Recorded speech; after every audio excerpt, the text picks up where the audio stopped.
Hi all, this is Allmighty and welcome to this video. In this video we are continuing with the story about José Capablanca, and we are still in his college years. So as I've said previously, Capablanca enrolled in the Columbia University to study chemical engineering. And during those college years he actually managed to somehow combine the college stuff with chess, and he did it through those CHYP tournament, as you can see it right there above me. Which actually stands for Columbia, Harvard, Yale, and Princeton tournament. So a tournament was held between those colleges, a chess tournament, and it was a team tournament. So essentially what I wanted to tell you, for those of you who do not know, chess is actually a sport that can be actually played in teams. So it isn't necessarily that you have to play only one against another player. You can also play in teams. So essentially you can have a team consisting of 4 or 6 players who play against another team of the same. So for example, you have countries playing between countries in European World Championships, even chess Olympiads, or even clubs. So in some countries there are clubs, you have leagues, just like in football, basketball, and many other sports. And so in those team tournaments and team games, you don't actually have like one board and then you have 4 players like talking amongst each other and say, okay, this is the best move, let's play this. No, you have actually 4 boards for 4 players or 6 boards for 6 players, and they play in parallel. And the thing is, the team who gathers the most points from those individual matches wins the whole match in the whole. So if you have 4 players, then you need 2.5 points to win the whole match. And then how it's usually done in chess, if you win the match, you get 2 match points. If it's a drawn match, then 1 match point. And if you lose, you don't get match points. So it's not like in football where you get 3, but I guess it still works. That being said, I also want to mention one thing. Capablanca played the first board for Columbia University, and usually how you do it in chess, you put the strongest player on the first board and then the other players follow. And so in this match he played against Quincy Adams Brackett. Unfortunately, I couldn't find a picture of Mr. Brackett because he has a really similar name to John Quincy Adams, who is one of the presidents of the United States. And but if somebody can find a picture that I can show, I will definitely link to it in the description down below. So enough with all of that information, let's go into the game. And also, so this game is actually played in a match, so Columbia against Harvard, and the spirits are high. Let's go into it. E4, E6. So we have a French defense, something that we haven't yet covered in this story. So D4, D5. And this is a pretty common setup in the French opening. Almost all players who start with the French get into this position, where you have the D5 and E6 pawn, and E4 and D4 pawn like this. And now you can actually go into 4 different main lines, so to speak. Capablanca played knight to C3, which is called a Polson variation. You have E5, which is called an advanced variation. Or you can also capture on D5, which is called an exchange variation. Also, you have knight to D2, which is called the Tarrasch variation. So knight to C3, and now you go knight to C6. I would like to mention that, for example, myself, I like to play E5 and go into advanced variation because I want to play more positionally. But in my time when I was younger, most of the players on the top played knight to C3 and knight to D2. So just so you know, for your information. And so this is some classical variation of the Polson variation, and you push E5. This is a normal move. Knight to D7. Knight f to d7, and here f4. So these are pretty standard moves. And now c5. With this move, black actually, so this is like the most common move in French opening, where black wants to attack from the side the pawn in the center. He wants the pressure on d4.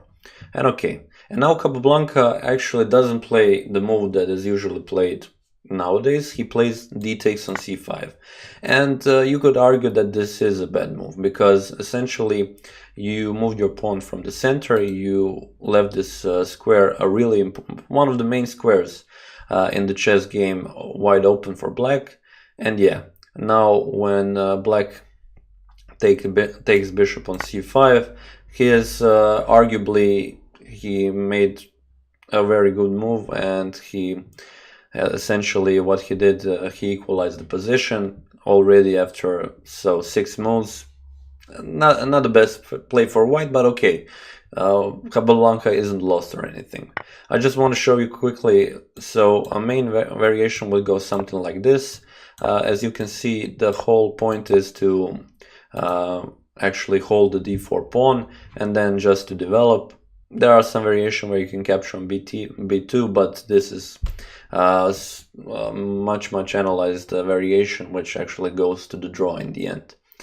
But okay, this is how it would look like if you played the most common moves. But okay, Capablanca played d takes on c5, and now bishop takes on c5, and now queen to g4 again. Queen to g4 is a pretty common move for the French defense, because there are many variations where you actually want to attack this g7 pawn, and in variations where you don't have a pawn on f4, black actually cannot go castle, because you have bishop to h6, and you actually really fast can attack black if he castle on the king side. But okay, king to g4, again, not a losing move, but also not a common move. And one other thing that I really like to stress out is that you don't want to really go that early in the opening out with the queen. Usually how you do it is you develop first the knights and the bishops, maybe go castle, and then go out with your queen. This way maybe your queen can go on some squares where it can be easily attacked by opponents' pieces, and they can develop with tempo, so that couldn't be too good. But okay, queen to g4 is fine here. Black now castles to also defend the g7 pawn, and knight to f3. Capablanca develops. And now f5. So here, this is a defending move, and here Capablanca doesn't want to take on f6, because then black would just develop the knight with the tempo, and he also defends the e6 pawn with the bishop. Or rather, Capablanca goes queen to h3 and maybe threatens to move knight to g5 and threaten on h7 something. Maybe some mates or something like that. So black plays queen to e8. He wants to bring the queen closer to the defense. And now bishop to d3, developing move. Okay, knight to c6 also developing, and now knight to b5. So Capablanca starts again with some kind of tricks. So the idea is to jump on c7, and then you would fork the queen and the rook. Okay, so black needs to address it. He plays queen to g6, and now c3. A very good positional move, because this knight, after it's attacked, maybe you want to go to d4, and then if black captures, you capture cd4, and then you stabilize your center even more. You have a d4, f4, e5 pawn, and black still has a problem of this quick e6 pawn. So now knight to b6, and now Capablanca played an interesting move, b4. So the problem is with this move that you leave your c3 pawn kind of weak, and now this knight can easily jump to c4. Bishop needs to move back to e7, because this is the only square for this bishop, and it is not that good to take on b4. You don't get, sometimes there are variations where you can actually capture the b4 pawn, but yeah, here there is no compensation for that. And now rook to g1, and as you can see, Capablanca is a little bit playing with fire here, because his king is left in the center. Yeah, and he already pushed the pawns on the queen side. He is obviously trying to push the pawns on the king side as well. And now the best thing what actually black could do is just develop. g4 isn't an immediate threat, because you can just capture. Bishop captures the queen, but also you capture the queen with your pawn. And black is even better here. So white still has to prepare the attack, and black could just develop, maybe put the rook on c8, and then move along. But okay, I guess Brackett here got a little bit scared, and he played queen to g4. Okay, instead of bishop to d7, he played queen to g4, and he wanted to exchange queens. Capablanca goes for this, he captures, f captures g4, and now knight from f to d4. They also exchange in the center, knight takes, and now bishop to d7, developing. And now Capablanca plays bishop to e2. His idea is to capture g4, and also with capturing to g4, put a pressure on the e6 pawn, which is kind of weak in this position. So black defends with h5, and here h3. G takes h3, g takes h3. Now the g file is open for the rook, but this is actually an equal position. So this h pawn is kind of like attacked, but you don't actually need to defend it. You can actually go and attack the c pawn, who is also weak in the position. So rook to 8 to c8, a good move, and now bishop d2, defending this pawn. And now one of the first mistakes that actually Brackett made in this game, knight to a4. So you don't want to usually move your knight to the border if you really have a compensation for it. Here in this position, knight to c4 was a much better move. There is no immediate threat against this pawn, but you are attacking this defender of this pawn, and also this knight is looking so much better here. He can cover much more ground, and he is quite close to the white's king. So knight to a4 is played with an idea to capture on c3, but this is easily defended, like Capablanca shows with rook to c1. And now again, a strange move. I mean, not a strange move. This is a move with a clear idea what black wants to do, but a move that actually doesn't bring so much good for black, because if white just plays something that doesn't make sense, for example, rook to g2, he captures, you capture on c1, bishop captures, and now bishop to b4 actually wins the pawn. So white needs to address this a5 move. The best move in the position would actually be to ignore this in a way and play f5. So instead of rook to g2, play f5, and now here Capablanca would open up this bishop to go on h6, and also you're threatening to push f6. So e takes on f5, bishop h6, and when rook defends that pawn on g7, you can even push e6.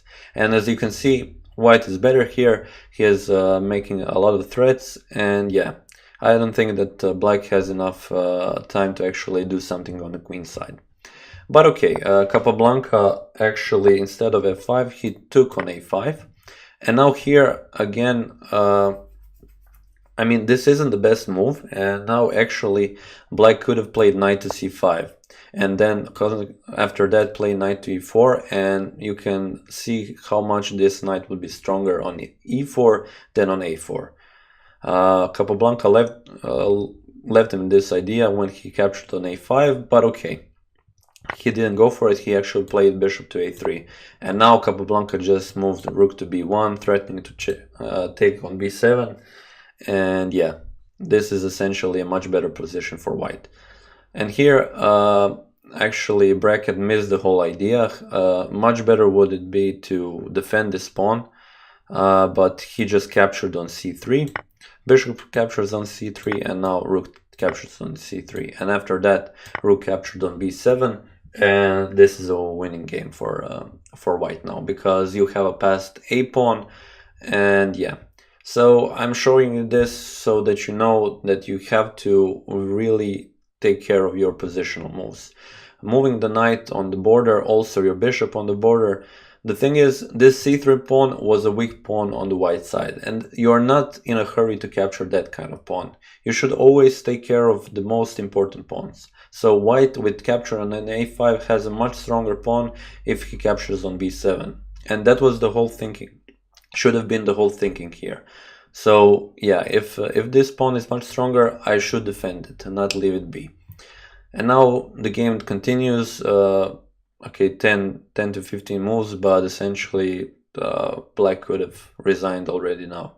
So the bishop is attacked on d7, rook plays on c1, and now bishop to d1 is the strongest move. You don't want to go king f2 or king f1, because then rook captures on f4 with tempo.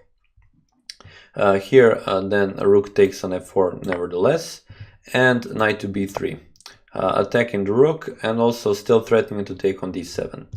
Rook capture, so first rook e4, check, king to f2, again rook f4 check, and king to g3. There are no more checks with the rook. So now rook takes on d1, rook takes on d1, and rook to f7. And as you can see here now, even Capablanca is he has won the exchange, and yeah, he just needs to play all the right moves like a6, which he played, move the pawn to promote the queen. Bishop to c6. Brackett even wanted to exchange the rooks, which suits Capablanca. Now knight to d4, bring the knight into the game. Bishop to a8 to stay on this diagonal to defend from this pawn being promoted. Knight to b5, attacking this bishop. Bishop to c5 and rook to c1. Bishop to b6, and now rook to c8, attacking this bishop. He cannot go anywhere. This pawn is attacking b7. This rook is covering c6.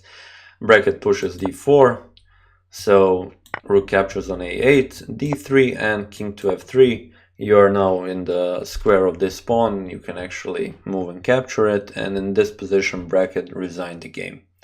So yeah, this is a game that I wanted to show you just so we can cover those years where actually Capablanca played for his university. And yeah, also I will be linking in the description the picture of the game actually played today, so that you can see how it actually looked in 1906. So yeah, that being said, I would like to thank you for watching this video, and I will see you next time.